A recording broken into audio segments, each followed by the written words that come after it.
जैसे सबसे पहले है लेवल ऑफ ऑर्गेनाइजेशन कि जो ऑर्गेनिज्म है वो किस चीज़ का बना हुआ है, उसके अंदर सेल हैं, टिश्यू हैं। तो उसी बेस पे हम जैसे सेलुलर टाइप का जो ऑर्गेनाइजेशन क्या होता है, जिसके अंदर जो केवल सेल्स पाई जाती हैं, वहाँ पे टिश्यू नहीं एग्रीगेट होते हैं।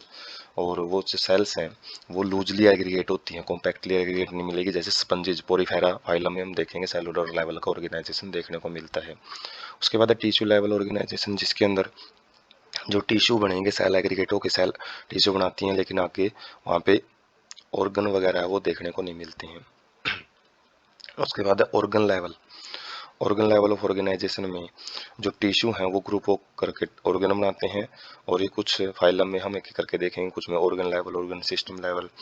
जैसे ऑर्गन सिस्टम लेवल में काफ़ी सारे ऑर्गन हैं, ऑर्गन सिस्टम बनाते हैं। तो हाइयर ऑर्गेनिज्म में जैसे जैसे हम आगे बढ़ते रहेंगे पोरीफेरा से आगे, तो ये ऑर्गेनाइजेशन है वो भी कॉम्प्लेक्स होता चला जाता है। डाइजेस्टिव सिस्टम, तो डाइजेस्टिव सिस्टम को तो हम यहाँ पे मेनली दो टाइप से देखेंगे। एक इनकम्प्लीट डाइजेस्टिव सिस्टम होता है, जिसके अंदर जो एलिमेंट्री कैनाल है उसके अंदर केवल एक ही ओपनिंग होती है जो आउटसाइड द बॉडी खुलती है, और वही एनस और माउथ दोनों काम करती हैं। लेकिन जो कंप्लीट है उसके अंदर जो माउथ और एनस दोनों प्रेजेंट होते हैं, अलग अलग ओपनिंग होती हैं, जो हायर ऑर्गेनिज्म में देखने को मिलता है। और इसके अलावा जो डाइजेशन है वो इंटरसेलुलर और इंट्रासेलुलर या एक्स्ट्रा सेलुलर और इंट्रासेलुलर दो देखने को मिलेगा।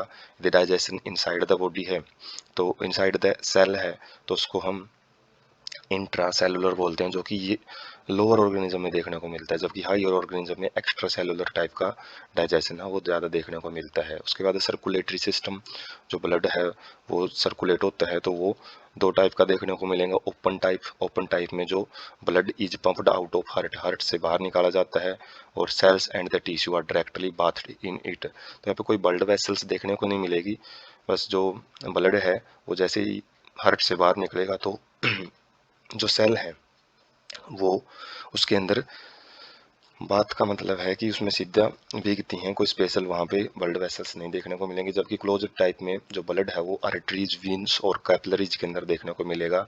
ये भी हायर ऑर्गेनिज्म में ज़्यादा देखने को मिलता है। सिमिट्री का मतलब है कि ऑर्गेनिजम्स को हम मिरर जो उसकी इमेज है उसमें कितने भागों में बांट सकते हैं।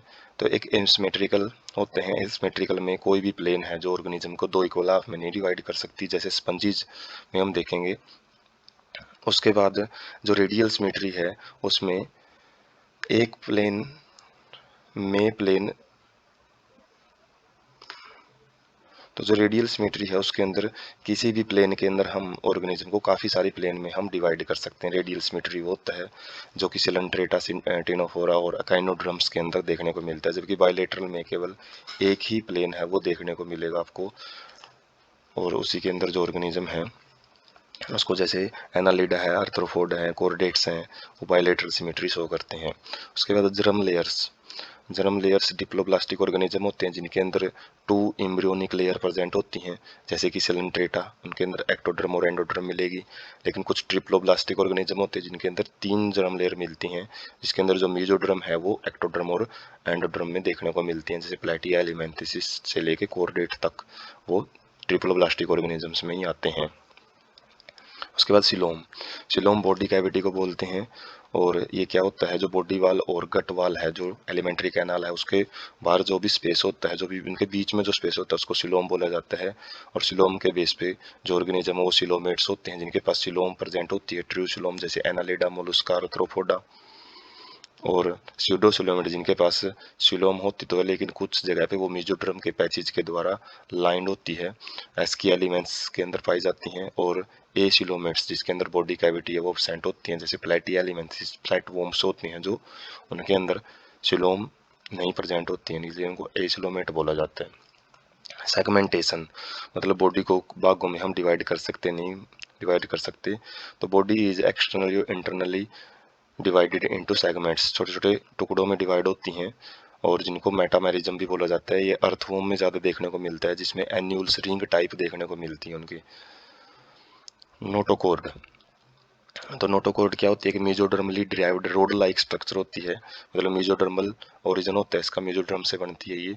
और एक रोड डंडी जैसी स्ट्रक्चर प्रेजेंट होती है जो कि डोर्सल साइड में प्रेजेंट होती है, एम्ब्रियोनिक डेवलपमेंट में ज़्यादा देखने को मिलती है। और इसके बेस पे ऑर्गेनिजम्स को दो क्लास में बांटा गया है, जो कोर्डेट हैं जिनके पास नोटोकॉर्ड प्रेजेंट होती हैं, और बाकी जितने भी हमारे कोर्डेट से नीचे जितने फाइलम रह जाते हैं, ज़्यादातर जो फाइलम डिस्कस करेंगे वो नॉन कोर्डेट्स के रहेंगे, जो पोरीफेरा से लेके फाइनोडर्मेटा तक चलेंगे।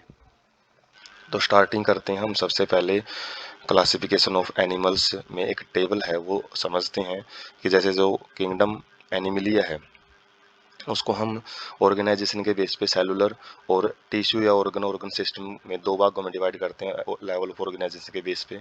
सेलुलर लेवल है वो पोरीफेरा में पाया जाता है, बाकी जो हायर लेवल है वो हायर ऑर्गेनिज्म है। जैसे टिश्यू है, टिश्यू में ये देखेंगे कि रेडियल सिमेट्री है और डिप्लोब्लास्टिक नेचर है वो सिलेंट्रेटा और टेनोफोरा में देखने को मिलती हैं। और उसके बाद जो ऑर्गन है और ऑर्गन सिस्टम लेवल है पैरेलल चलते हैं, बाइलेटरल और ट्रिप्लोब्लास्टिक ऑर्गेनाइजेशन देखने को मिलेगी। और ये एसिलोमेट्स में देखने को मिलेगा, जो प्लेटी एलिमेंट्स है उसमें organ system level of organisation है। बाकी आगे सारा ऑर्गन सिस्टम लेवल ऑर्गेनाइजेशन और ट्रिप्लोब्लास्टिक नेचर और बायलेटरल सिमेट्री ही चलेंगी। और उसके बाद बॉडी कैविटी देखेंगे, सीडोसिलोमेट नीमेटोड्स में देखने को मिलती है, जो राउंड वॉर्म्स होते हैं। एस्की एलिमेंट्स भी जिसको बोलते हैं, फ्लैट वॉर्म्स, ये फ्लैटी एलिमेंट्स में फ्लैट वॉर्म होते हैं। और एक आप डायग्राम भी देख सकते हो ऑर्गेनिजम्स का, डिटेल पिक हम आगे भी देखेंगे। और जो सिलोम है, जो सिलोमेट्स ऑर्गेनिजम्स हैं उसमें सारे एनालिडा हैं, मोलस्का हैं, मोलस्का में स्नेल आ जाती है, एनालिडा में अर्थवॉर्म आ जाता है, आर्थ्रोपोडा में इंसेक्ट आ जाते हैं, अकाइनोडर्मेटा में जो भी अपने स्टार फिश वगैरह है वो आ जाती हैं, कोर्डेट में फिश वगैरह हैं, आगे सारे जीव हैं जो एम्फीबियन रेप्टाइल्स वगैरह ये मैमल सारे आ जाते हैं इसके अंदर। और इनमें जो नोटोकॉर्ड है वो प्रेजेंट होती हैं किनके अंदर, कोऑर्डिनेट्स में प्रेजेंट होती है। बाकी यहाँ तक जितना भी पोर्शन है जो पीछे हमने पढ़े सारे नॉन कोऑर्डिनेट्स में आ जाते हैं, उनमें नोटोकॉर्ड एब्सेंट रहेगी। और यहाँ पे एक आप ये भी देख सकते हो, जो डायलमेंट है, प्रोटोस्टोम है, डिट्रोस्टोम है, माउथ पहले आता है या फिर माउथ बाद में आता है, तो उस बेस पे भी आप जो कलरिंग है, प्लेटी एलिमेंट्स, नीमेटोड्स है, एनालिड है, मोलस्क है, आर्थ्रोपोडा है, ये सारे प्रोटोस्टोम्स होते हैं। ड्यूट्रोस्टोम्स में अकाइनोडर्मेटा और कोर्डेटा हायर क्लास में डिट्रोस्टोम्स पाया जाता है। इसके अंदर एनस पहले बनता है और बाकी माउथ बाद में बनेगा।